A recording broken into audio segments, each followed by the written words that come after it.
Hoy vamos a ver entonces la clase de trastornos psicóticos. Eh, Está muy padre, creo que a nivel de psiquiatría esto es como lo que nos gusta a todos. Este, no he conocido a algún psiquiatra que no le guste la psicosis, ¿no? Y a nivel de películas, este tema es el que da para muchísimas historias. O sea, casi todas las historias de terror que hay, resulta que son pacientes psiquiátricos, entonces psicóticos. Entonces está padrísimo el tema, la verdad es que a mí me encanta. Voy a tratar de hacerlo lo más digerible posible. Los temas de salud mental hasta cierto punto pueden ser como muy complicados porque a diferencia, por ejemplo, de otros temas, eh, por ejemplo, de medicina, ¿no? De alergología, por ejemplo, neumología, etcétera, que es algo como hasta cierto punto también más tangible a nivel médico, pues es más fácil de comprender, ¿no? Cuando nos metemos en esta onda para explorar pensamientos, tratar de comprender a las personas, hablar de emociones, eh, pues a veces resulta difícil. Entonces, bueno, pues vamos a tratar de hacerlo lo más fácil posible para que ustedes pues les guste la psiquiatría, lo comprendan y a ver si alguno se anima a estudiar. Entonces, vamos a comenzar. Pues la psicosis, perdón, lo que vamos a ver acá en los objetivos es pues ver un poquito la historia. La realidad es que solo es una diapositiva. Vamos a ver el concepto, más o menos la epidemiología, la fisiopatología me encanta. Eso voy a hacer más énfasis y la clínica de los pacientes psicóticos.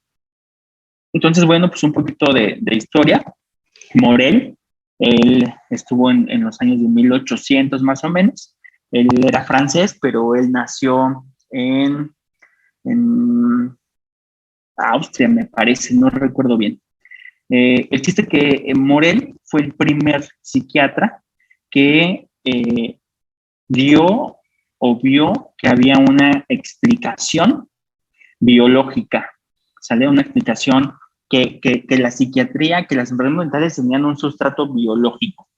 Entonces, él le da este nombre de demencia precoz. Y pues bueno, demencia precoz, ya cuando veamos demencia, o lo que sabemos ahorita, es que la demencia pues es una alteración, ¿sale? De las funciones mentales superiores, un deterioro cognitivo eh, crónico. Entonces, le llamaban demencia precoz porque había justo este deterioro cognitivo en edades tempranas, ¿sale? Después Kraepelin, él fue un alemán. Este alemán, pues de nuevo tomó eh,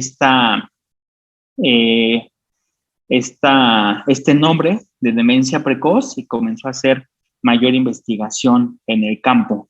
Eh, Solamente digamos que lo cambió como al latín y bueno, pues gracias a él también se vio como mucho, pues más bien comenzó a de alguna manera compartir esta información, a ver que había más casos pues en los diferentes países y comenzaron a investigar. Después ya Bleuler en 1911 le cambia este nombre de demencia precoz a esquizofrenia como tal y también acuñó otros términos, que es el esquizoide, ahí me falta una I, y autismo.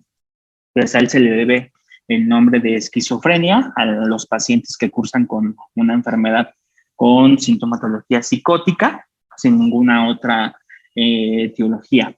Y después Schneider, él era alemán, en 1959, comenzó a recabar, digamos, toda la información clínica y comenzó a establecer criterios. Y hay unos síntomas también que se llaman los criterios de Schneider, que son alteraciones del pensamiento. Lo que les mencionaba también, me parece que en la clase de examen mental, las alteraciones del pensamiento se refiere a que algunos pacientes pueden tener la idea de transmisión de pensamiento, de lectura de pensamiento, de la comunicación telepática, etcétera, etcétera. Entonces, pues también a él se menciona porque pues, se le debe mucha parte de la clínica de los trastornos psicóticos. Y bueno, el concepto es que hay muchos síntomas, o sea, como lo mencionaba, para que un paciente se considere que tiene un cuadro psicótico, debe de tener alucinaciones y o ideas delirantes y o comportamiento errático, ¿sale? Y un deterioro a nivel cognitivo y a nivel de funcionamiento. Pero sin embargo, eso a nivel de funcionamiento se da en todas las patologías psiquiátricas. O sea, lo que ve el psiquiatra es qué disfunción le ha generado toda esta sintomatología al paciente, ¿no? Pero bueno, en esos pacientes es cuando se ve que hay mayor deterioro y mayor disfunción a nivel de los pacientes. Entonces, eso es lo que vamos a checar. Los trastornos psicóticos, no todo es esquizofrenia, ¿sale? A veces pensamos que la sintomatología psicótica es sinónimo de esquizofrenia, pero la realidad es que no es así. Entonces, tenemos que la psicosis puede existir, por ejemplo, justo como le mencionaba, el diagnóstico que se nos viene siempre a la cabeza es esquizofrenia. Vamos a ver un poquito más adelante de esta. El otro diagnóstico se llama esquizoafectivo. ¿Qué es el esquizoafectivo? Cuando nosotros veamos la clase de bipolaridad, ahí vamos a entender un poquito más, pero bueno, voy a tratar de explicarlo. Supongamos que la esquizofrenia es un paciente que tiene puramente sintomatología psicótica, ¿sale? Pensamos en ese paciente a lo mejor que se encuentra en situación de calle, que habla solo, que tiene ideas delirantes de daño, agrede a las personas, etcétera, etcétera. Puramente psiquiátrico, ¿sale? Esquizofrenia, psicosis. Pero dentro de esa psicosis hay pacientes que pueden hacer un cuadro de manía o un cuadro depresivo, pero no deja de estar la psicosis. Es decir, yo estoy psicótico y dentro de mi curso de esquizofrenia, yo en algún momento llego a presentar un cuadro de manía, ¿sale? Pero sigo psicótico. Entonces, ahí ya se determinaría que es un paciente esquizoafectivo, ¿sale? ¿Cuál es la diferencia con bipolaridad? El bipolar no tiene sintomatología psicótica. Él puede cursar entre una manía, entre una depresión, puede estar estable sin ninguno de estos cuadros, después otra vez tener otra manía, otra depresión. La diferencia es que estos pacientes en un cuadro de manía o en un cuadro depresivo pueden desarrollar síntomas psicóticos, pero es muy característico. El paciente no está psicótico, desarrolla un cuadro de manía y enseguida sintomatología psicótica. Y los síntomas psicóticos remiten cuando se comienza a controlar el cuadro afectivo. Ese es un bipolar, ¿sale? Tenemos el esquizofrénico, que es puramente psicosis, y el esquizoafectivo, que es alguien que está permanentemente psicótico y dentro de ese cuadro presenta un cuadro de manía y un cuadro depresivo. ¿Alguna duda con esto? No, doctor. Sí, entonces solamente la diferencia entre el esquizoafectivo y el cuadro bipolar es justamente que en el esquizoafectivo el cuadro psicótico es permanente. Exactamente, así es permanente. Digamos que presenta un cuadro de manía, se remite el cuadro de manía y él puede persistir psicótico, ¿vale? Ok, gracias. En el bipolar como tal, no. Él no está psicótico, puede presentar un cuadro de manía y dentro del cuadro de manía que se hace grave, digamos, desarrolla síntomas psicóticos. Pero estos remiten una vez que se controla el episodio de manía. ¿Sale? Gracias. Pues nada, eso también puede ser una pregunta de examen. Bueno, después tenemos al esquizofreniforme. De hecho, hay un diagnóstico en la CIE-10 que se llama esquizofreniforme orgánico. Quiere decir que, déjenme ver que parece como que si no. ¿Sí me escuchan? Perdón. Sí, doctor, sí se escucha. Perfecto, muy bien. Como que se me había desconectado la audífono, pero bueno, ok. El esquizofreniforme orgánico se refiere a aquella persona que en el transcurso de su vida puede estar bien, ¿sale? Sin tener sintomatología psicótica, y secundario a una patología médica, vamos a llamarle de un componente neurológico, por ejemplo, un descontrol de epilepsia, ¿no? Que toda su vida el paciente haya sido epiléptico, ¿no?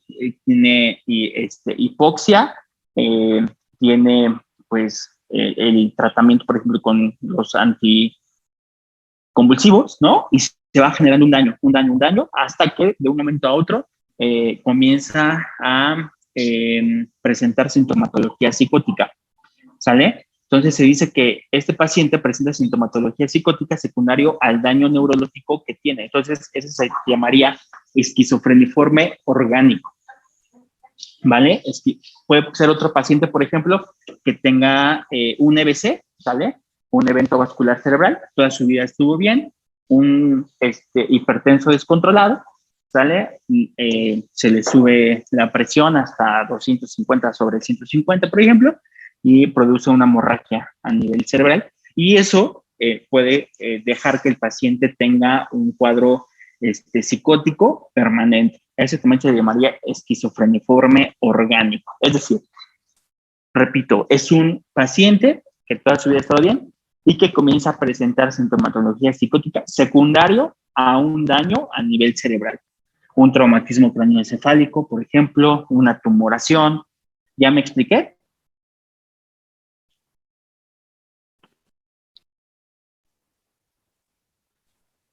No te escuché el último, perdón. Secundario, exactamente, así es, secundario. Esquizofreniforme orgánico secundario A, y ya ponemos epilepsia. Esquizofreniforme orgánico secundario A, EBC. Esquizofreniforme orgánico secundario A, tumoración, etcétera, etcétera. Después hay otro, que es el trastorno delirante persistente. Este paciente no va a tener alucinaciones, ¿sale? Y no va a tener un comportamiento errático. Comportamiento errático me refiero como ese comportamiento totalmente desorganizado, que el paciente de repente presenta ciertos movimientos estereotipados, se llama, que son movimientos repetitivos sin ningún objetivo. O sea, es decir, puede ser a lo mejor el paciente que está al lado de ustedes, sale y va a funcionar bien en sus áreas, vamos a llamarle laboral, en su área escolar, ¿sale? Pero a lo mejor este paciente delirante tiene la idea delirante persistente celotípica, por ejemplo. Es decir, a lo mejor con su novia o ya con su esposa, presenta la idea delirante de no, esta me está engañando porque siempre que se peina con el fleco hacia el lado izquierdo, quiere decir que ve a las 12 del día a X persona, ¿no? A ver, o sea, ¿qué de cierto hay de eso, no? Por ejemplo, tú las has visto, tienes pruebas, no, es suficiente con que ella se ponga el fleco hacia el lado izquierdo. Eso quiere decir que a tal hora ve a tal persona. Y si se lo pone para el lado derecho, los días martes ve a esta otra persona a tal hora, ¿no? Entonces, eso comienza a generarle cambios en su conducta, pero dirigido hacia la persona con la que tiene la idea delirante.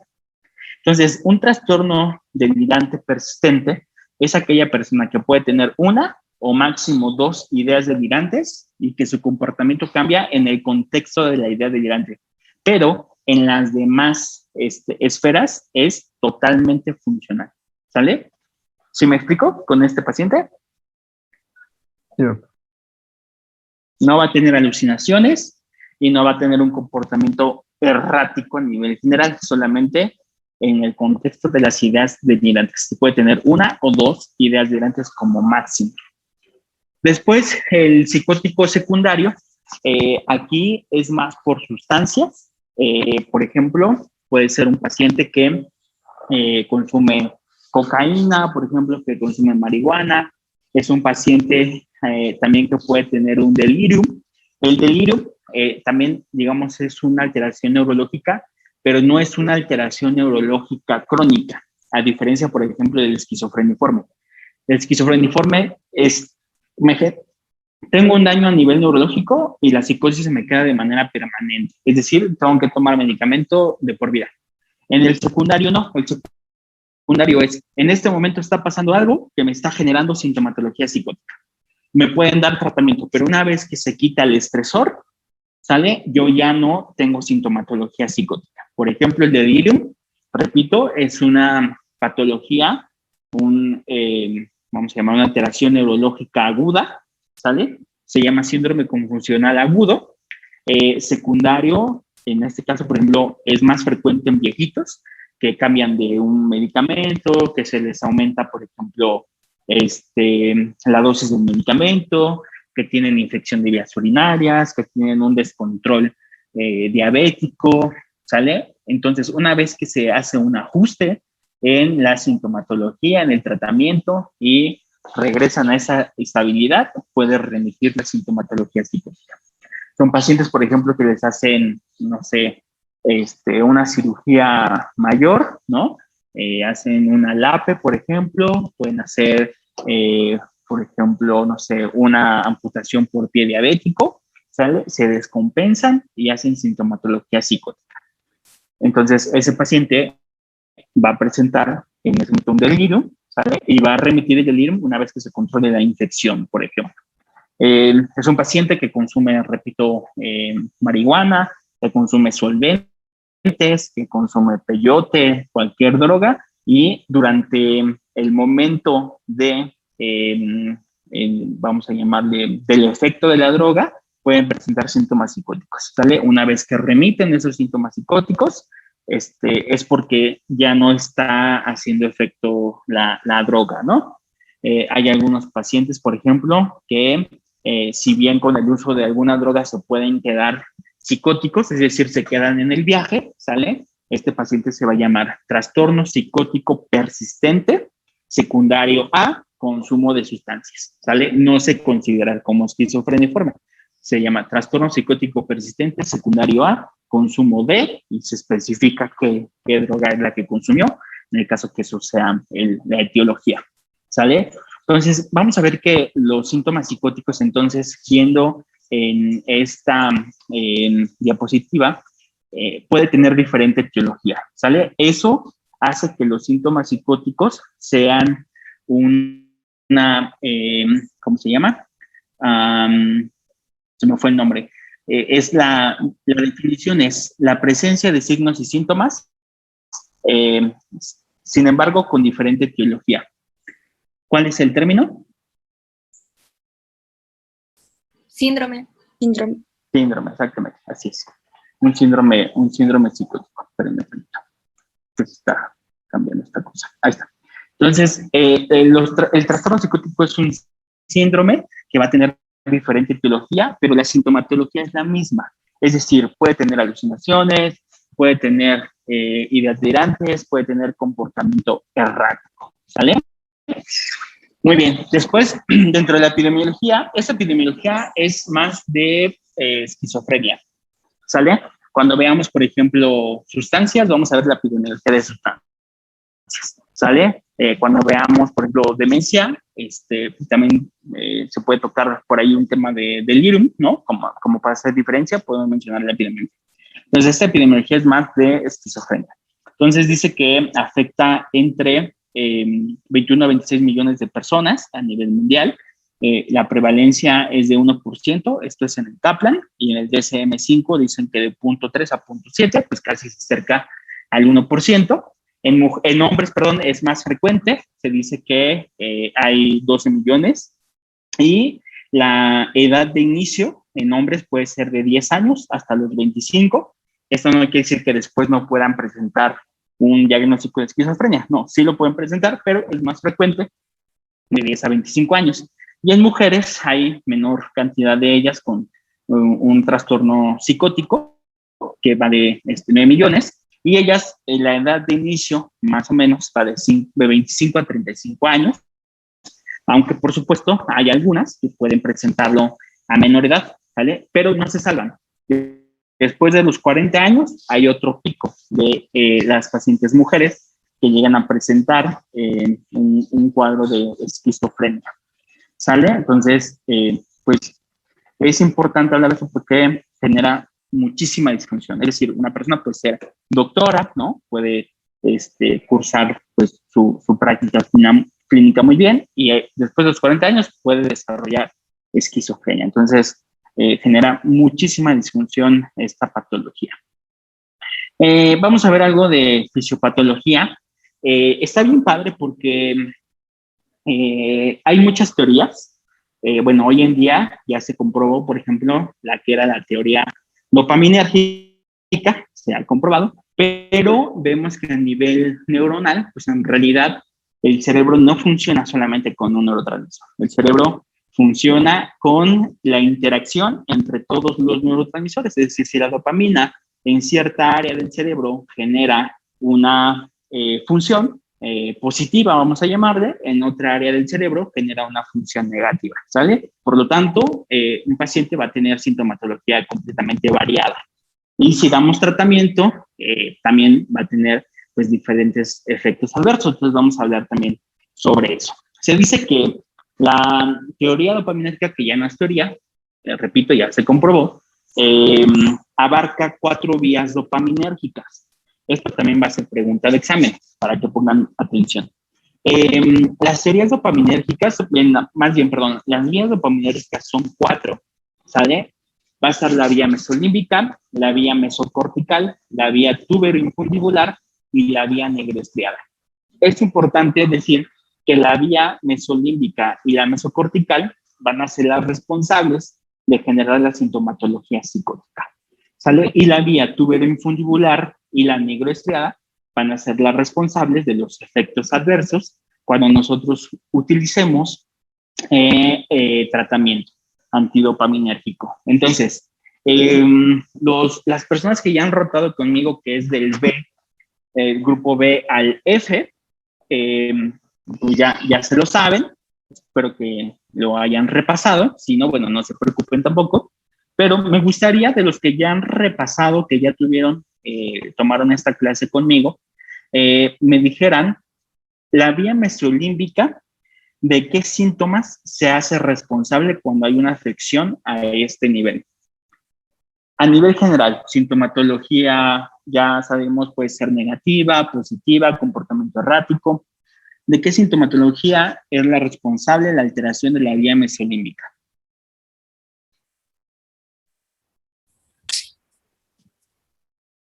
¿Alucinaciones e ilusiones? Ilusiones no, alucinaciones sí. ¿Y las alucinaciones a qué, repito, sintomatología, a qué grupo? ¿Positivo o negativo? Positiva. Exacto, muy bien. La vía mesocortical.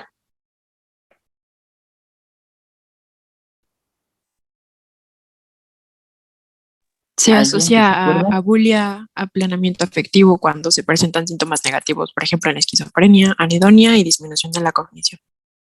Exactamente, sintomatología negativa. La vía tuberoinfundibular.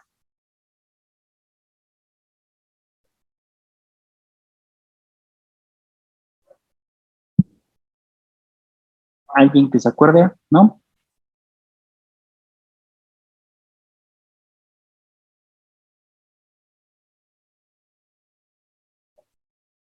Creo que no. Bueno, ahorita se los voy a explicar. Y la vía negroestriada, los del grupo, el equipo G y el equipo A, ya llevaron la materia de neurología. ¿Se acuerdan cuál es la fisiopatología del Parkinson?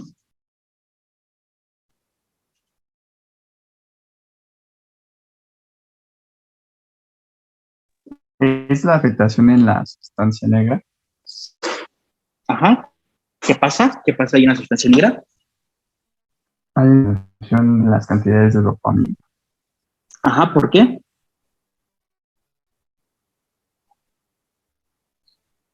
Por la afectación en el núcleo.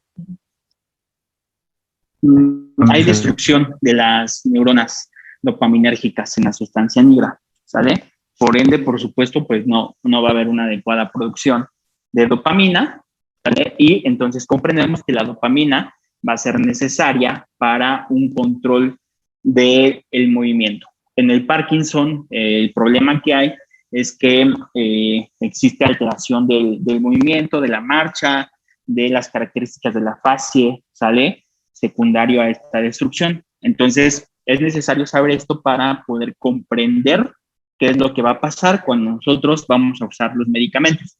Entonces, bueno, ya habían mencionado que la vía mesolímbica es la responsable de generar la sintomatología psicótica positiva. Entonces, en esquizofrenia, esta fisiopatología cabe mencionar que es responsable del síndrome psicótico. Lo que voy a explicar yo son diferencias, por ejemplo, en esquizofrenia, ¿sale? Que la esquizofrenia tiene parte de síndrome psicótico. La vía mesolímbica en esquizofrenia se considera que hay sintomatología positiva y negativa. La sintomatología positiva se dice que es positiva, no porque sea buena, ¿no? Sino porque va a dar sintomatología que de alguna forma van a hacer que el paciente esté exaltado, ¿sale? Y que va a generar hasta cierto punto, pues, demasiada disfunción. Entonces, la vía mesolímbica va del área tegmental ventral al sistema límbico, ¿sale? Es importante eso. O sea, puede ser pregunta de examen. Del área tegmental ventral al sistema límbico, ¿sale? Y va a ser la responsable de alucinaciones, de ideas delirantes y del comportamiento errático. Ilusiones no, ¿sale? Las ilusiones no es una característica de la sintomatología psicótica positiva. Después, la vía mesocortical va del área tegmental ventral a la corteza prefrontal, ¿sale? Esta va a ser la responsable de la sintomatología negativa, como ya lo habían dicho, astenia, bula, dinamia, deterioro cognitivo. Entonces, es importante mencionar esto porque a nivel frontal, el funcionamiento del frontal es lo que a nosotros nos hace humanos, ¿sale? También está el afecto. Entonces, vamos a tener un aplanamiento afectivo, es decir, como si estuviéramos muertos, ¿no? Como si no expresáramos alegría, no expresáramos tristeza, no expresáramos enojo, es decir, vamos a estar completamente planos a nivel emocional, ¿sale? Como si fuéramos unos muertos vivientes. Después está la vía tuberinfundibular. Vale. ¿Me podría repetir de dónde a dónde va? ¿Del área tegmental ¿de cuál área? Del área tegmental ventral a la corteza prefrontal. Gracias. Ajá. Después la vía tuberinfundibular va del hipotálamo a la glándula hipófisis, ¿vale? Esta vía tuberinfundibular funciona con dopamina, ¿sale? Entonces, nosotros necesitamos dopamina para que haga una regulación negativa con la secreción de prolactina. Es decir, si tenemos una adecuada cantidad de prolactina, si tenemos una adecuada cantidad de dopamina, ¿sale? O un aumento en su secreción, va a hacer que la prolactina se secrete menos, ¿sale? Eso es importante que ahorita lo comprendan porque en base al tratamiento antipsicótico son los efectos adversos. Entonces, se necesita dopamina para que haya una adecuada regulación de la prolactina. Si aumentamos la dopamina, va a haber una reducción de prolactina. Si nosotros damos un tratamiento antidopaminérgico en el que se van a bloquear los receptores de dopamina, ¿sale? ¿Qué creen que pase con la prolactina? El grupo G y el grupo A. ¿Qué pasaría con la prolactina si nosotros bloqueamos la dopamina? ¿Aumentan los niveles? Aumentan los niveles de prolactina. Exactamente. Y si aumentan los niveles, aumenta la producción y la secreción de leche, ¿sale? A través de las mamas, a través del pezón. Entonces, cuando hay un aumento en la producción de leche, ¿cómo se llama ese signo? Galactorrea. Galactorrea, exactamente, muy bien. Entonces, esas van a ser las consecuencias o los efectos adversos de que nosotros ocupemos un antidopaminérgico a dosis elevadas. No a todos los pacientes que se les trata con un antidopaminérgico suceden estos efectos adversos. Pero es necesario que sepan de dónde viene a nivel de estrato biológico, su estrato biológico, este efecto adverso. Y a nivel de la vía nigroestriada, como les preguntaba hace ratito de la enfermedad de Parkinson, en este caso, no hay una destrucción celular dopaminérgica. Lo que hay es un bloqueo de receptores dopaminérgicos. Entonces, podemos tener una adecuada cantidad de dopamina, pero la dopamina no se va a pegar porque hay un bloqueo. Entonces, esto nos va a dar como consecuencia un síndrome parkinsónico. Es decir, el paciente puede tener la clínica, ¿no?, muy característica de Parkinson, pero sin tratarse de una enfermedad de Parkinson. Va a ser un síndrome parkinsónico, ¿sale? Porque va a tener las mismas características, pero la etiología es diferente. Se está bloqueando los receptores dopaminérgicos. ¿Sí se comprende? Sí, doctor. Sí, doctor. Ok, perfecto. Entonces, después, a nivel de vía mesolímbica y mesocortical, lo que sucede es que hay un aumento de dopamina, ¿sale? Entonces, nosotros necesitamos meter un medicamento antidopaminérgico porque el exceso de dopamina a este nivel va a provocar la sintomatología psicótica. Entonces, nosotros necesitamos meter un medicamento, ¿sale?, que bloquee la dopamina para que los síntomas psicóticos disminuyan o remitan incluso, ¿sale? Pero si metemos demasiado medicamento antidopaminérgico para bloqueo de receptores de dopamina, podemos crear los efectos adversos afectando la vía tubero-infundibular y la vía nigrostriada. Ya se comprendió ahora sí a nivel general la fisiopatología. Sí, doctor. Sí, doctor. Ok, muy bien. Bueno, perfecto. Vamos a pasar a la siguiente. Hay otras hipótesis, por ejemplo, la hipótesis glutamatérgica. Esta como tal no se ha comprobado, pero de acuerdo al funcionamiento, por ejemplo, o lo que se sabe de lo que hace el glutamato, de lo que hace la serotonina a nivel del sistema nervioso central, se da la aplicación de esta regulación. Entonces, el glutamato es un neurotransmisor que es excitatorio, ¿sale?, a nivel de las vías. Entonces, lo que hace el glutamato es aumentar en las vías dopaminérgicas, o más bien a nivel de las neuronas dopaminérgicas, aumentar la secreción de dopamina, ¿sale? Si aumenta la secreción de dopamina a nivel de la vía mesolímbica y mesocortical, entonces sucede la sintomatología psicótica, ¿sale? Y también es neurotóxico en grandes cantidades de niveles de este glutamato. Entonces, esa es una de las teorías que se tiene con este neurotransmisor. Otro neurotransmisor es la serotonina, ¿sale? Que la serotonina, como dice aquí, es un efecto inhibidor en corteza prefrontal media estimulación 5-HT2. ¿Qué quiere decir eso? Lo que hace la dopamina a nivel de la corteza prefrontal, como bien lo mencionaba hace un ratito, es que va a inhibir, ¿sale?, el funcionamiento del frontal, ¿sale? Por eso es que un paciente con una consecuencia, digamos, clínica de una afectación del frontal es que va a disminuir la cognición. No vamos a poner atención, no vamos a planear, no vamos a tener solución de problemas, no vamos a tener afecto, ¿sale? Se van a alterar nuestras funciones cognitivas, ¿sale? ¿Qué hace la serotonina? La serotonina hace una regulación a través de las vías serotoninérgicas hacia la dopamina, ¿sale? Disminuyendo de alguna manera, la secreción de dopamina a este nivel. Entonces, en pacientes, por ejemplo, que llegan a tener sintomatología negativa en esquizofrenia, nosotros, como una estrategia terapéutica, podemos dar antidepresivos, ¿sale? Porque van a aumentar la cantidad de serotonina a nivel del espacio presináptico, ¿sale? No porque el paciente, repito, esté deprimido, sino porque hace una regulación negativa hacia la dopamina, ¿sale? Y el paciente entonces comienzan a mejorar, ¿sale? Comienza a disminuir esa sintomatología negativa.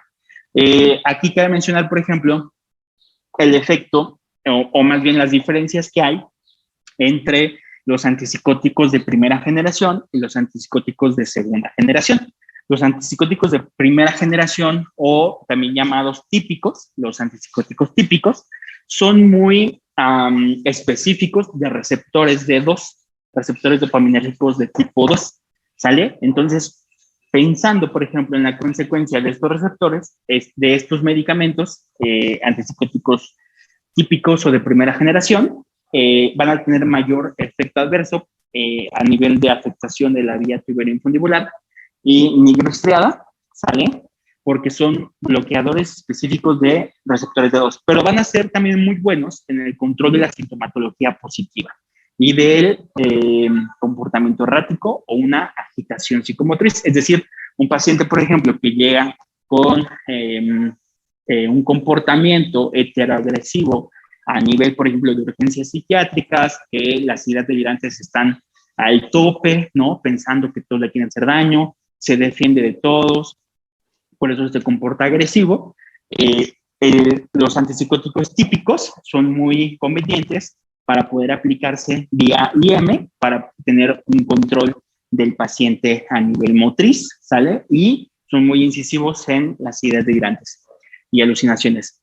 Sin embargo, existen otros antipsicóticos que son los antipsicóticos atípicos y esos antipsicóticos atípicos, la diferencia es que no son tan específicos con los receptores D2, ¿sale? Son multireceptores. ¿Qué quiere decir esto? Que también van a bloquear, por ejemplo, receptores serotoninérgicos, receptores histaminérgicos, receptores colinérgicos, GABérgicos, glutamatérgicos, etcétera, etcétera, ¿sale? Entonces, estos medicamentos antipsicóticos atípicos o de segunda generación tienen mucho efecto en la sintomatología negativa, ¿sale? Porque podemos tener el efecto de serotoninérgico sin meter un medicamento antidepresivo, por ejemplo. La diferencia es que estos medicamentos antidopaminérgicos atípicos son caros, ¿sale? Y tienen otros efectos adversos. Por ejemplo, generan mucho sueño porque también son muy específicos a nivel de histamina y aumentan de peso. No por efecto del medicamento, sino porque hay una inhibición en la regulación del placer. Entonces, de que se sientan satisfechos con la cantidad de comida. Es decir, a nivel de hipotálamo, ¿sale? Va a haber una regulación y entonces el paciente, si antes se comía, por ejemplo, no sé, se llenaba más bien con un plato de comida, ¿sale? Ahora va a ser necesario que se coma 2 o 3 platos para sentirse con saciedad, ¿sale? Por eso es que el paciente aumenta de peso, no porque el medicamento como tal lo aumente. Pero lo que sí puede hacer el medicamento también, dentro de los efectos adversos, es una disregulación a nivel de lípidos, ¿sale? A nivel de triglicéridos y de colesterol. Y también en pacientes, por ejemplo, que tienen una carga genética para diabetes, para hipertensión, ¿no? Con familiares con este tipo de enfermedades, lo hace a que aumente el riesgo justo por esta disregulación lipídica de los medicamentos. Entonces, son muy buenos en cuanto a la sintomatología negativa, ¿sale? Pero, pues, tienen muchísimos efectos adversos. Entonces, pues, tenemos que hacer, ¿no? Valorar al paciente a nivel social, a nivel de economía, a nivel de carga genética, pues, a nivel de sintomatología psicótica, para que nosotros podamos escoger un medicamento adecuado para esta persona y provocarle lo menos posible de efectos adversos. ¿Sale? Entonces, esa es la fisiopatología. ¿Hasta aquí alguna duda? Sí, doctor. Con respecto a la serotonina, me equivoqué, bueno, me confundí un poco, porque entendí que la serotonina, si disminuye, disminuye la dopamina, y eso puede causar la sintomatología negativa, ¿o estoy mal? No puede causar la sintomatología negativa. Más bien, si aumenta la dopamina, Ajá. hace una regulación negativa en dopamina. ¿Sale? Ah, ok. Y puede estimular las áreas de frontales para que la sintomatología negativa disminuya en intensidad. Pero no es que si la serotonina disminuye, aumenta la cantidad de dopamina. Si pasara esto, la cantidad de dopamina no hay un incremento importante como para producir sintomatología psicótica, Ujú. Ok. ¿vale? Va más Sí. encaminado, por ejemplo, la sintomatología psicótica en el aumento a través del área tegmental ventral, que es donde se encuentran las neuronas dopaminérgicas, Ujú. ¿vale? Sí, doc. Sí, gracias. Vale. No por nada. ¿Alguna otra duda? ¿Alguien más? Sí, doctor. Yo me confundí ahora, pero en GABA, porque cuando repasé el tema, encontré que la pérdida de neuronas GABAérgicas en el hipocampo van a ser inhibidoras. Entonces, como no va a haber estas neuronas GABAérgicas que regulen la dopamina, van a hacer que haya una actividad excesiva de dopamina. Así es. Pero ahorita creo que me confundí porque anoté que bueno, no sé si está bien eso. ¿Sí está bien? Eso está bien. Lo que yo hablé es del glutamato. Sí, es cierto. Gracias. No por nada. Sí, repito, o sea, a nivel del sistema nervioso, todos los neurotransmisores tienen en ciertas áreas una estimulación y en otras áreas una disminución, ¿sale? A nivel de dopamina, por ejemplo, el glutamato lo que hace es excitatorio a nivel de dopamina, ¿sale? Y es neurotóxico. El GABA lo que hace es inhibir. Pues si hay una falla en estos neurotransmisores, si hay un aumento de glutamato, va a incrementar la producción de dopamina. Y si hay una falla en el GABA, por ejemplo, que regula la secreción de dopamina a la baja, ¿sale? Si hay una deficiencia de GABA, entonces va a haber un aumento de dopamina también, ¿vale?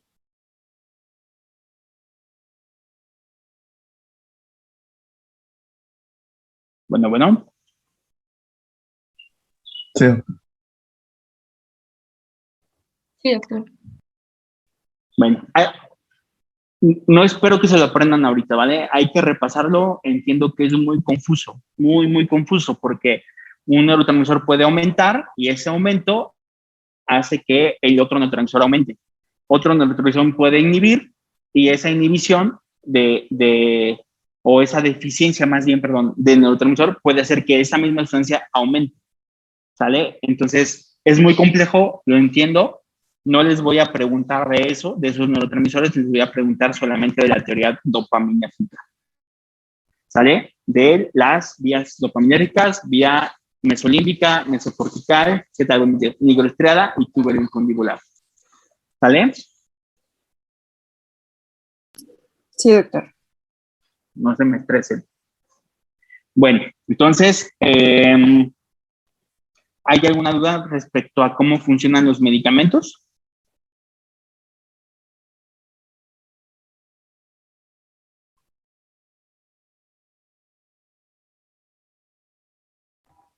No, doctor.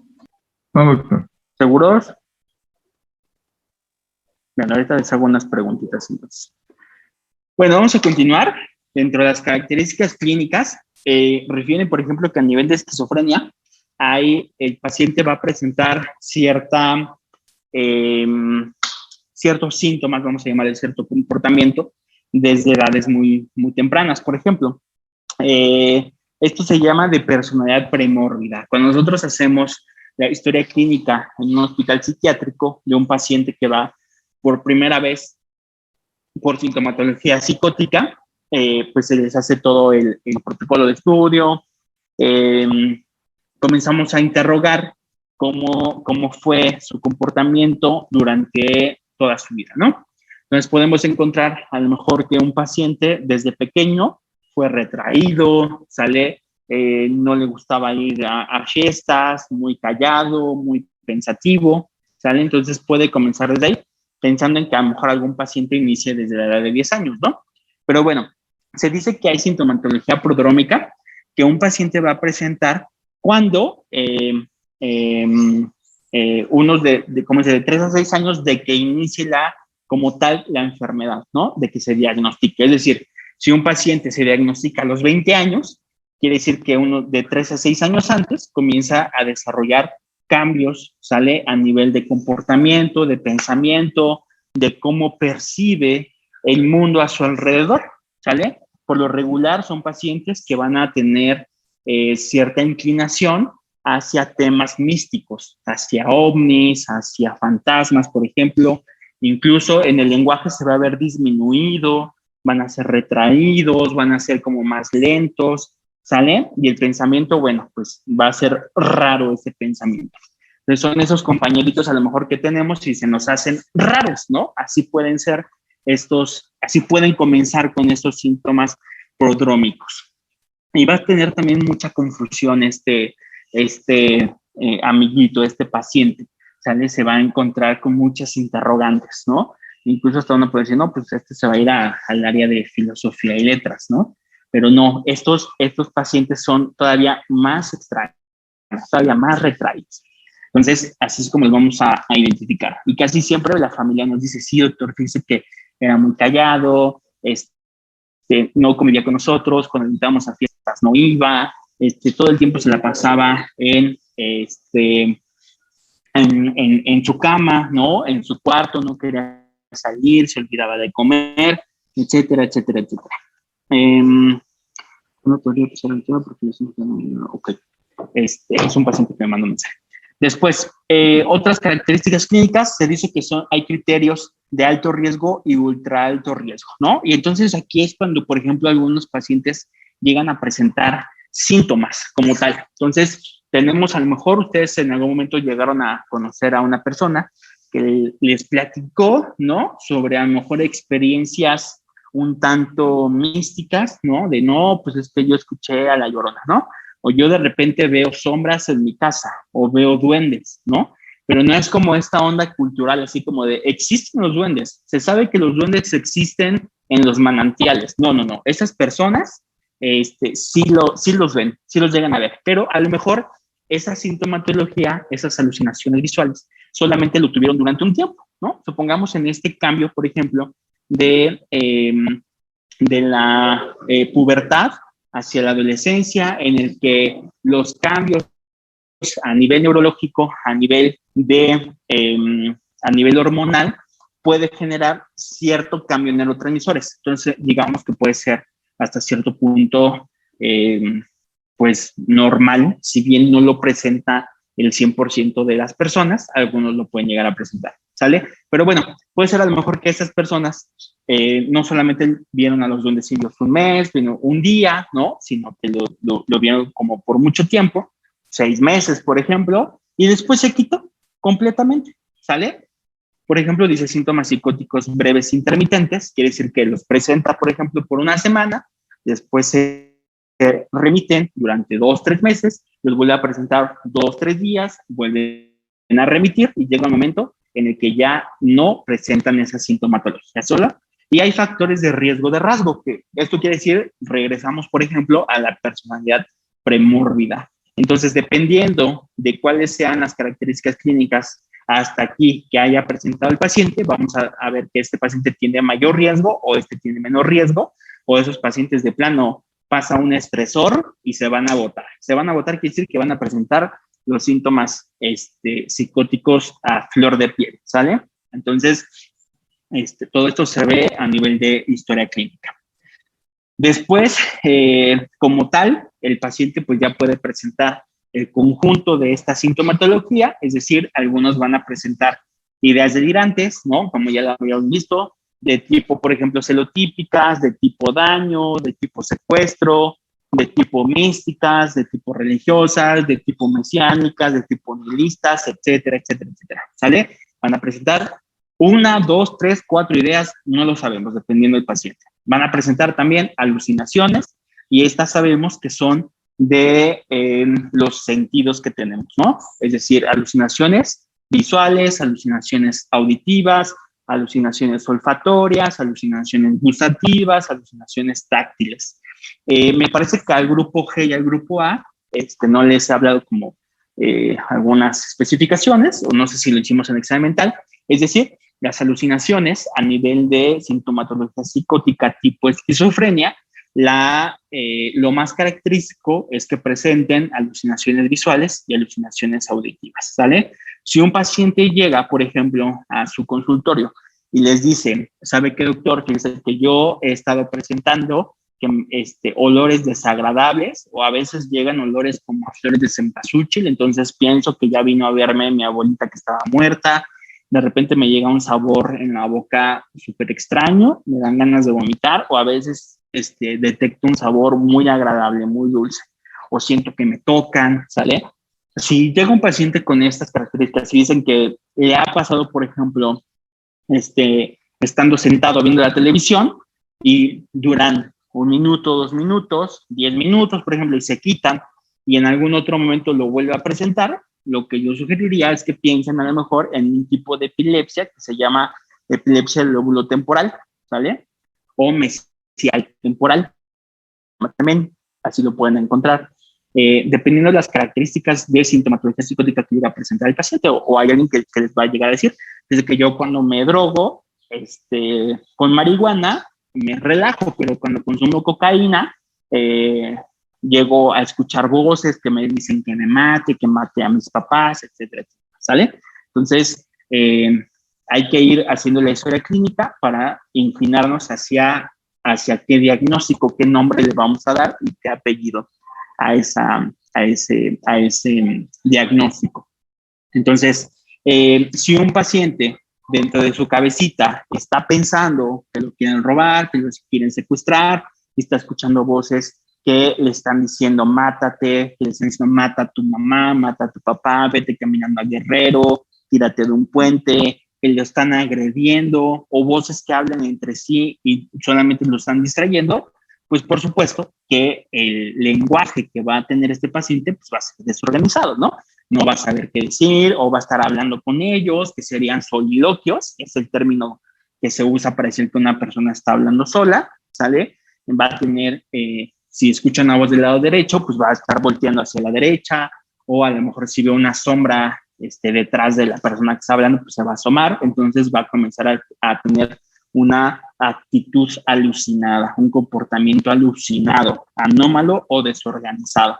Es decir, va a cambiar su conducta, ¿sale? Y es como la familia, la gente que está a su alrededor, en el microbús, y esta persona va hablando solo, va haciendo señas como si estuviera discutiendo con alguien, pues la gente se va a espantar y va a decir, oye, está loco ¿no? Entonces puede ser que está presentando sintomatología psicótica positiva. Y están los síntomas negativos, es decir, es un paciente, supongamos que comienza a la edad que les gusta 16 años, 17 años, de un momento a otro comienza a estar abatido, decaído, pero no lo vemos triste, ¿no? Si era muy sociable, de repente deja de convivir, comienza a tapar las ventanas, comienza a dejar de comer, se hace el baño dentro de su cuarto, si era bueno para la escuela, comienza a bajar de calificaciones, ya no asiste, ya no se conecta, etcétera, etcétera.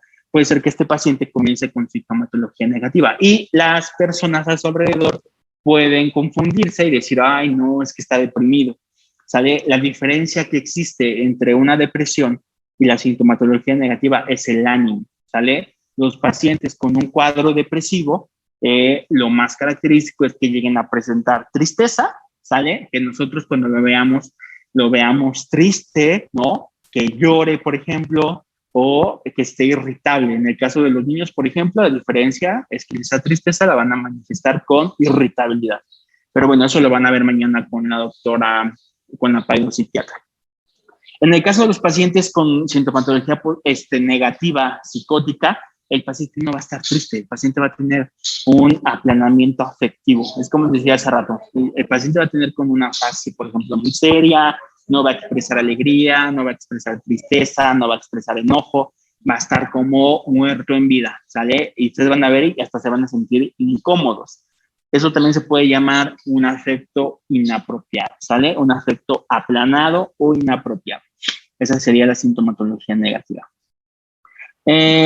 Otras características clínicas es que, por supuesto, va a existir un deterioro cognitivo por afección a nivel del lóbulo frontal, ¿sale? Va a haber una dificultad en cuanto a el cálculo, abstracción, memoria, atención, comprensión, ¿sale? Resolución de problemas, área ¿cómo se llama? Visoespacial, orientación, todo eso va a estar afectado. Entonces, por eso es que antes se le llamaba una demencia precoz. Esto, por supuesto, va a generar que el paciente tenga disfunción, ¿sale? El paciente, una de las características también es que tiene nula o pobre introspección. ¿Qué quiere decir esto? Pobre insight o autoconciencia de enfermedad, ¿sale? Es decir, el paciente a lo mejor puede estar enterado de qué es la esquizofrenia, ¿sale? Pero cuando le preguntamos, oye, ¿tú tienes esquizofrenia? No, yo no tengo esquizofrenia, ¿no? A pesar de que tenga sintomatología positiva o negativa, el paciente no se va a dar cuenta que está enfermo, ¿sale? Lo va a negar. Va a decir, no, pues los que están a mi alrededor, mi familia, son los que están locos, yo estoy bien. La mayoría de los pacientes psiquiátricos, no tanto, por ejemplo, ahorita que estamos hablando de psicosis, sino en las enfermedades mentales, la mayoría tiene alteraciones del sueño, insomnio se llama. Y el insomnio puede ser insomnio inicial, es decir, si yo estoy acostumbrado a dormirme a las 10 de la noche, cuando comience con una alteración del sueño, no me voy a poder dormir a las 10 a pesar de que yo me acueste, apague la luz, ya no veo el celular, ponga a lo mejor música relajante, no voy a poder dormirme sino hasta las 12, 1, 2 de la mañana. Y eso altera mi funcionamiento al siguiente día. Ese sería insomnio inicial. Insomnio intermitente quiere decir que yo me duermo a las 10, pero me estoy despertando cada hora y media. Y tardo en volver a dormir más de 15 minutos. Eso sería un insomnio intermitente. Insomnio final sería, me duermo a las 10, normalmente acostumbro a levantarme a las 6 de la mañana, 7 de la mañana, dependiendo de la persona, pero ahora me duermo a las 10 y me estoy levantando a las 3, 4 de la mañana y ya no puedo dormir, ¿sale? Y no se corta mi sueño de manera intermitente, solo al final.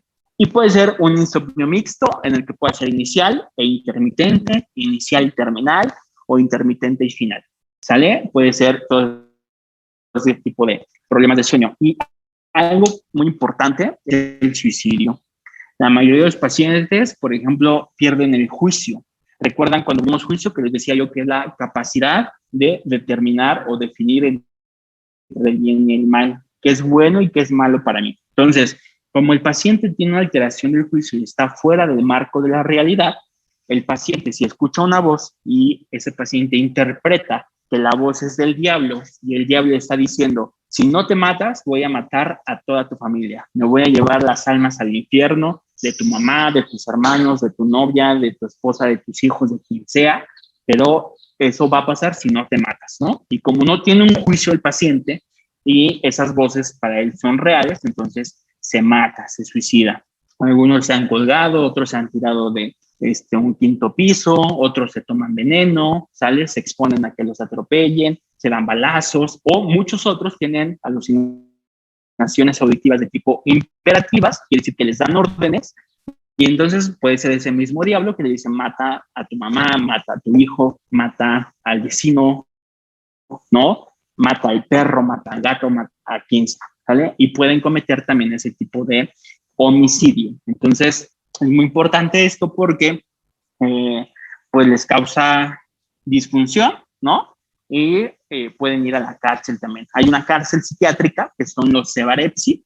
Los Cebarepsi, repito, es una cárcel en donde están los pacientes psiquiátricos. Hay en México 2, en la Ciudad de México.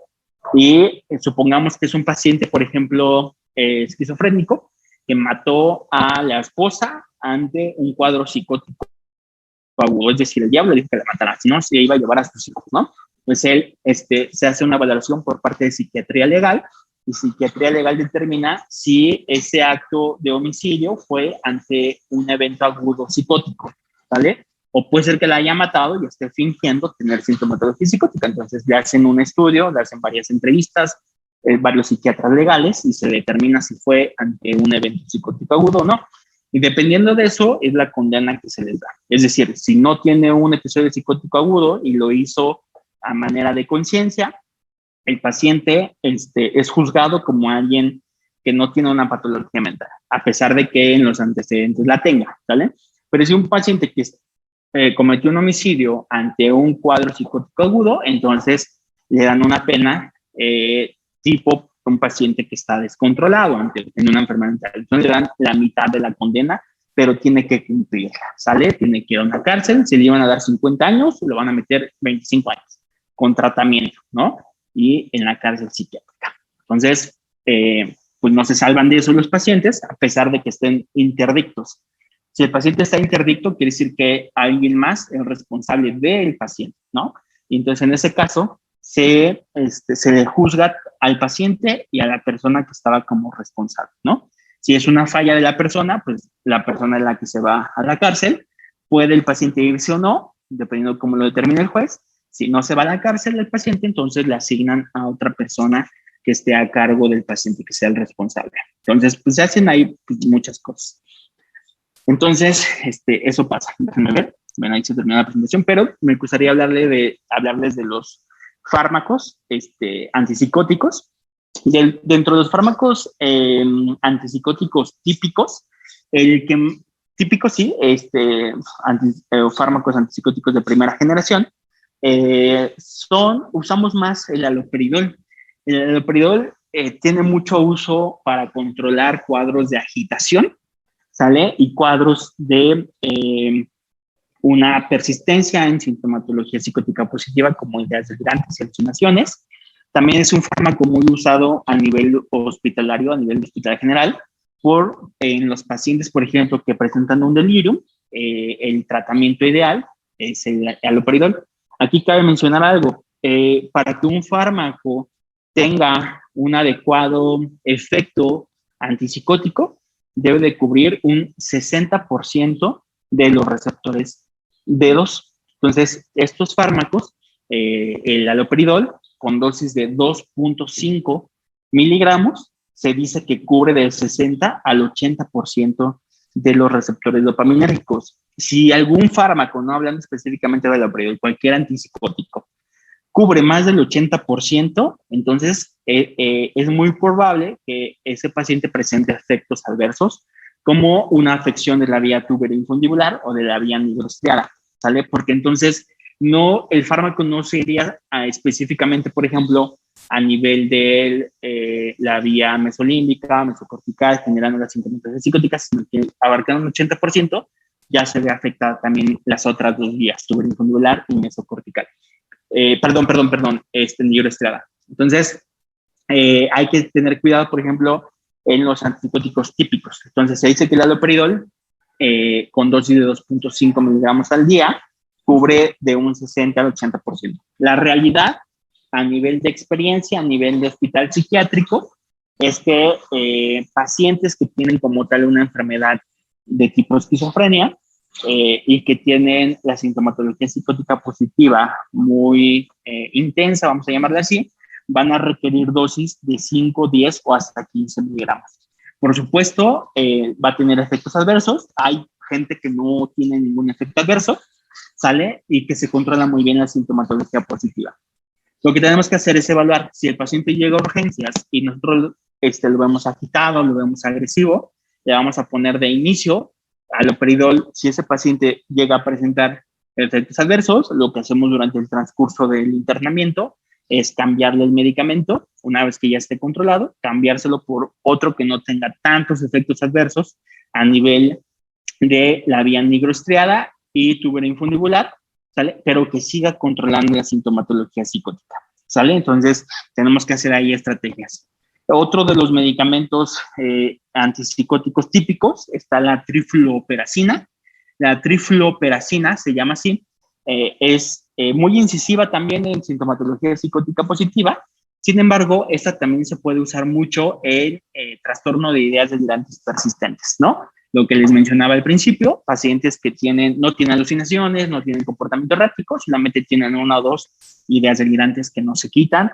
Y trifluoperacina es muy incisiva, ayuda a que disminuya las ideas delirantes en los pacientes, aunque no las quita por completo, a pesar de ser tan incisiva, ¿sale?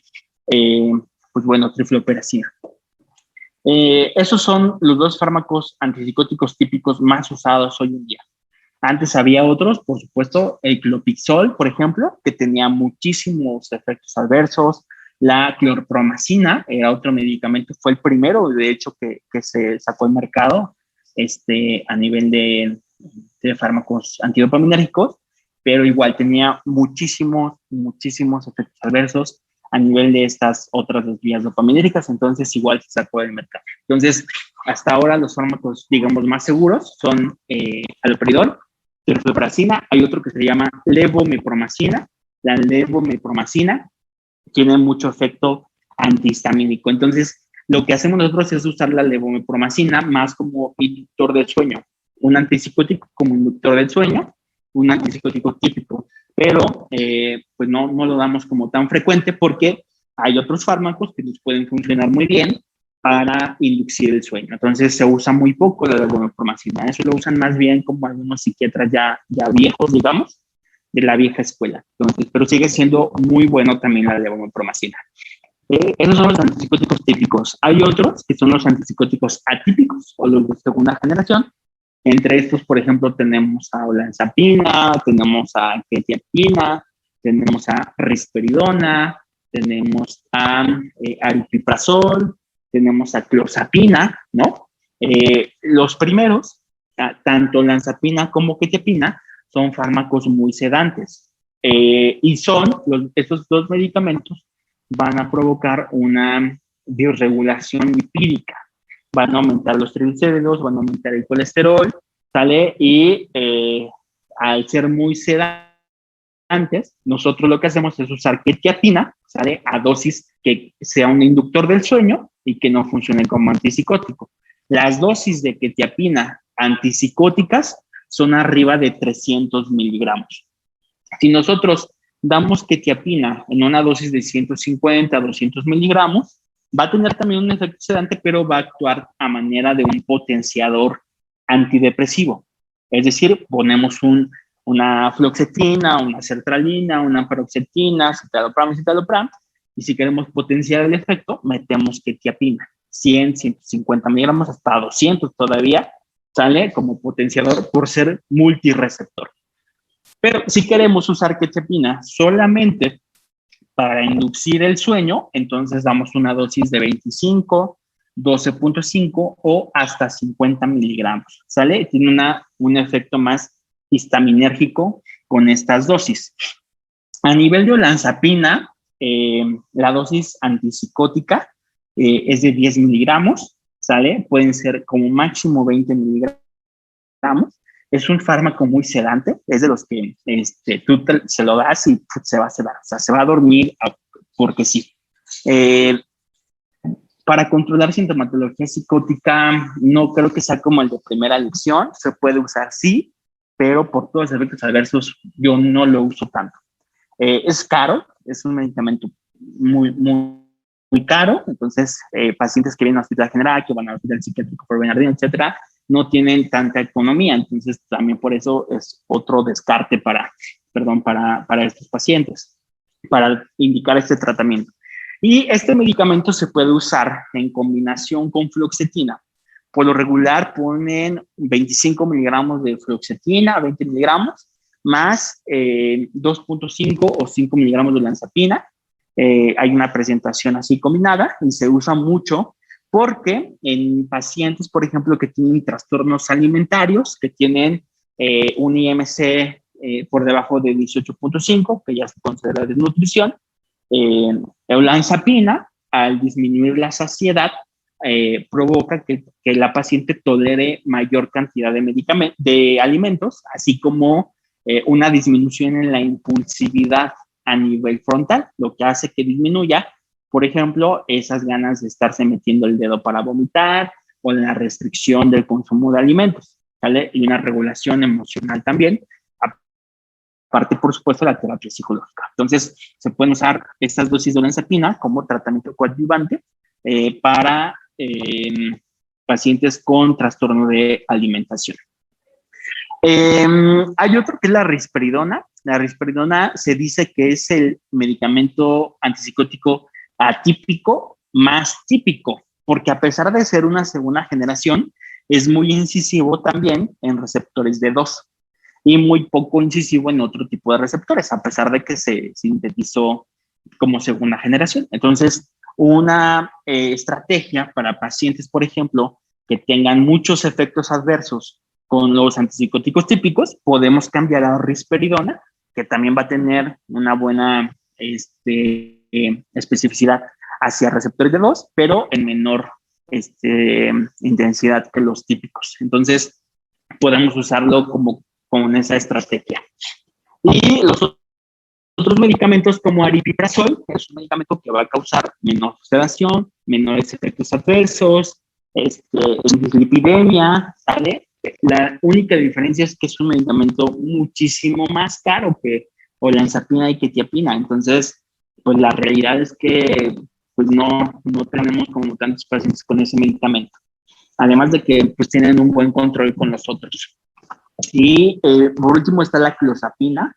La clozapina es un antipsicótico atípico que se usa como de último recurso. Este medicamento se usa para pacientes que tienen resistencia al tratamiento antipsicótico. Es decir, ya se les dio levodopa, no funcionó. Ya se les dio trifluopiracina, no funcionó. Ya se les dio olanzapina, no funcionó. Ya se les dio quetiapina, risperidona, combinaciones de típicos más atípicos, etcétera, y no funciona. El paciente sigue igual. Entonces, se le da clozapina al ser un fármaco más incisivo, más a nivel multireceptor, ¿sale? Tiene más efecto D2, pero al mismo tiempo también tiene más efecto a nivel serotoninérgico, ¿sale? Se da en pacientes que, repito, tienen resistencia a tratamiento antipsicótico. Se da también para pacientes que tienen una conducta suicida persistente, ¿sale? Bajo sintomatología psicótica, pero pues tiene muchos efectos adversos. El primer efecto adverso que hay que estar checando es que disminuye la cantidad de leucocitos, ¿sale? Da leucopenia. Entonces, a estos pacientes se les da este tipo de tratamiento. En los primeros 3 meses hay que estar checando biometría hemática de manera semanal. Si no hay una leucopenia en esos primeros 3 meses, se le va a hacer después cada 15 días o cada 15 días durante otros 3 meses. Si no hay una alteración, se le va a hacer cada mes en los siguientes 6 meses para que se cumpla 1 año, ¿sale? Y ya después, si no hay ninguna leucopenia, ya se le hace después cada 3 meses una biometría hemática. Esos son los primeros efectos. Si vemos que nosotros le damos, por ejemplo, una dosis de 100 miligramos, 150 vamos a llamar, miligramos de clozapina, y el paciente comienza con leucopenia, no vamos a suspender el medicamento. Lo único que hacemos es disminuir la dosis, ¿sale? Supongamos que en 125 no presentaba estos efectos adversos. Le vamos a dar 125, le reducimos y nos esperamos más tiempo, pensemos 1 o 2 meses, y volvemos a subir. Si el paciente logra tolerar esos 150, entonces nos quedamos con eso y vamos haciendo pruebas subiendo el medicamento, aumentando la dosis. Si vemos que vuelve a disminuirla o vuelven a tener leucopenia, aumentar el medicamento, pues de plano ya no va a tolerar el medicamento y lo suspendemos, ¿sale? Otro de los efectos adversos que presenta la clozapina es que disminuye el umbral convulsivo. Si alguien ya tiene predisposición para presentar eventos convulsivos, con clozapina, olvídense, los va a presentar porque los va a presentar, ¿no? Incluso gente que no tiene riesgo puede presentar un evento convulsivo. Y es muy sedante también. Entonces, es más sedante que olanzapina incluso. Entonces, los pacientes, hay unos que no lo toleran y se quedan dormidos 2 días seguidos con el medicamento. Entonces, si bien es de los mejores en control de sintomatología psicótica, los efectos adversos son peores. Entonces, pues hay que tener como mucho cuidado en usar este medicamento. Repito, solamente se usa a nivel hospitalario y el paciente, cuando lo tolera bien, puede usarlo de forma ambulatoria. Y otra cosa por la cual no lo recomendamos tanto es porque si bien olanzapina, quetiapina y aripiprazol son caros, dice quítense es muchísimo más caro. Entonces, pues para los pacientes que las características económicas de los pacientes, pues tampoco no da como para ofrecerle un medicamento de este tipo. Entonces, se usa muy poco, pero es muy, muy bueno. Y ya si de plano el paciente no mejora ni con clozapina, entonces le damos terapia electroconvulsiva, ¿sale? Repito, como cuando se expliqué terapia electroconvulsiva, se da la terapia y se tiene que acompañar de un tratamiento con un medicamento, ¿sale? Pero bueno, al final pues le damos esta terapia. Déjenme contestar una llamada. Ah, no, ya no, ya me colgaron. Pues eso es lo que les quería hablar de psicosis. No sé si tengan alguna duda.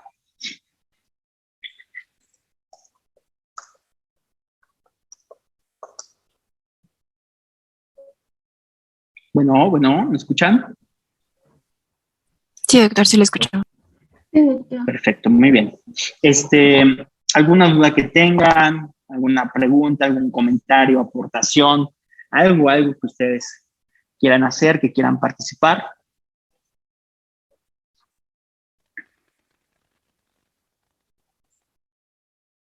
Entonces, doctor, ¿hay casos en los que se prefiera un tipo de antipsicótico por encima del otro? Por ejemplo, algún caso en el que usted diga, no, pues yo recomiendo más un típico o un atípico.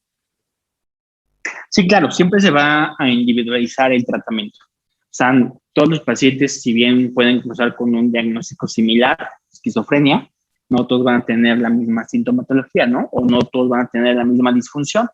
De acuerdo a eso, de acuerdo a las características genéticas, características familiares, cuidado, características laborales, por ejemplo, también, vamos a recomendar un medicamento como para no causarle mayores efectos adversos.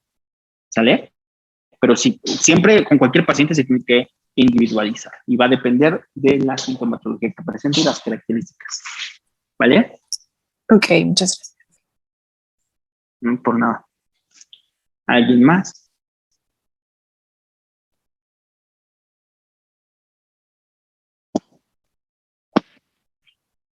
Bueno, pues creo que no. Podemos llegar a tener alguna duda. En las siguientes clases, pues me las hacen saber para tratar de resolver las preguntas. Entonces, bueno, ya terminamos. El día de mañana van a tener clase con la doctora Natalie Macedo. Ya me envió ella el link, se los hago llegar también. Y hasta luego que se ve. Y me dice que va a ser la clase a las 8:30. Creo que sí te dije 8:30, Daniel.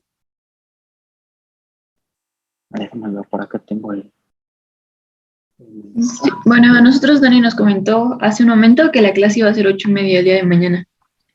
Ajá, sí, oye, la clase con la doctora Natalie será 8:30. Sí, 8:30 mañana.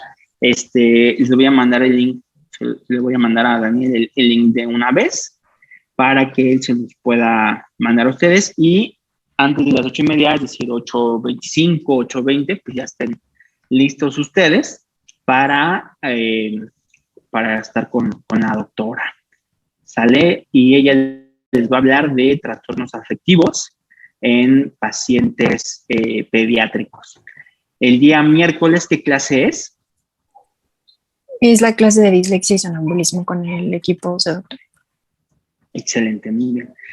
La clase del miércoles va a ser más tarde porque el miércoles tengo un programa que se llama Parte Humanizada, que es darle como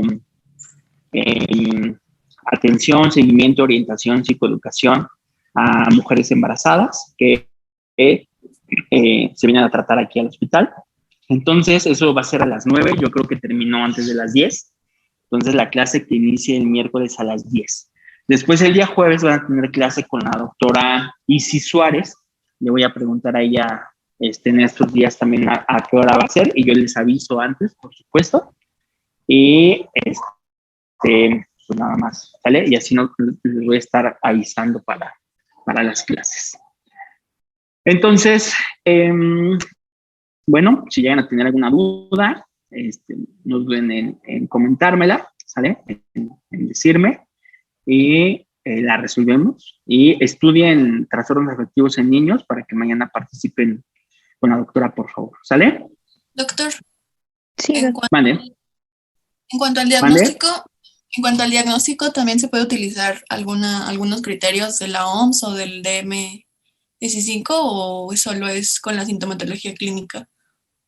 Yo lo hago con la sintomatología, pero, repito, como aquí en México nos regimos por la OMS y por la CIE-10, Entonces, para fines estadísticos, yo pongo los criterios de las series, ¿sale? Pero en realidad, o sea, el diagnóstico es clínico completamente, ¿sale? Si tú quieres mandarle a hacer un estudio al paciente, sería un estudio de PET-CT, ¿sale? Específico con marcadores para dopamina, para ver la alteración en las vías dopaminérgicas, pero son estudios que te cuestan 25,000 pesos. Entonces, la verdad es que no los mandamos a hacer. Eso es más como para fines de investigación, pero se podría hacer, o sea, si hay algún ricachón, pues se lo mandamos a hacer, ¿no? Entonces, contestando a tu pregunta específica, nos vamos a basar más en las CIE-10, pero el diagnóstico debe ser clínico, ¿vale? Ok, doctor, gracias. Va que va, por nada. ¿Alguien más? Sí, Doc, en cuanto al pronóstico, yo había leído que un pronóstico favorable es muy bajo, entre el 5 y el 10%, pero realmente al pronóstico favorable, ¿a qué se refiere? ¿A que la persona va a estar controlada? Exacto. Sí, los pacientes pueden, mientras tomen su medicamento, poder disminuir los síntomas, es decir, si presenta alucinaciones, a lo mejor que estos se presenten bajo solamente cierto estrés, ¿no? A lo mejor un aumento en demanda laboral, que el paciente esté tomando su medicamento esté controlado, que el aumento en demanda laboral haga que el paciente presente de nuevo alucinaciones, pero solamente durante el curso del estrés, ¿sale? El medicamento sigue siendo la misma dosis. Pacientes, por ejemplo, que tengan ideas delirantes, el medicamento lo que puede hacer es que el paciente identifique cuáles son sus ideas delirantes y que su conducta no cambie. Puede ser que solamente disminuya la idea, pero no se quite, o en algunos pacientes se puede quitar por completo la idea. Pero si deja de tomar el medicamento, vuelve a resurgir la idea o las alucinaciones. Entonces, se basa mucho, por ejemplo, en si el paciente tiene insight o conciencia de enfermedad, el control de la enfermedad.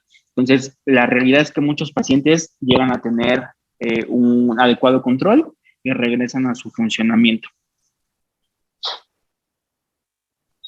Gracias. Si mientras tome su medicamento, está perfecto. Y hay otros pacientes que son resistentes, ¿no? Que así les des miles de medicamentos antipsicóticos, no va a remitir la sintomatología, ellos va a causar mucha disfunción. Ok. ¿Alguien más? Sí, doctor. Una pregunta. ¿La psicoterapia puede funcionar como un factor protector? Es que al momento igual de leer la psicopatología encontré que tiene muchísimos factores psicológicos, sobre todo como una identidad insegura, como nos menciona también usted, que el paciente no tenga relaciones sociales y sobre todo que no van a tener como una identidad. Entonces, si estos pacientes desde niños o pues sí, o adolescentes se detecta que tienen ese tipo de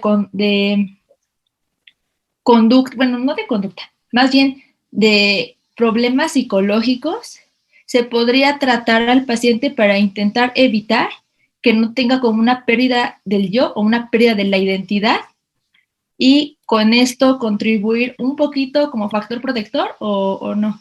No creo, la verdad es que no se ha detectado en las investigaciones, no se ha detectado a estos pacientes así que pues se les dé terapia. No he leído yo algún artículo que hable sobre eso. Lo que sí se ha hecho es que hay unas clínicas que se llaman de hospital parcial. Eso se lleva a cabo en el FRAI y en algunos otros hospitales de otros países. ¿Qué es hospital parcial? Es pacientes que cursan con un diagnóstico psicótico, puede ser esquizofrenia, trastorno psicótico persistente por sustancias, esquizofrenia forma orgánico, etcétera.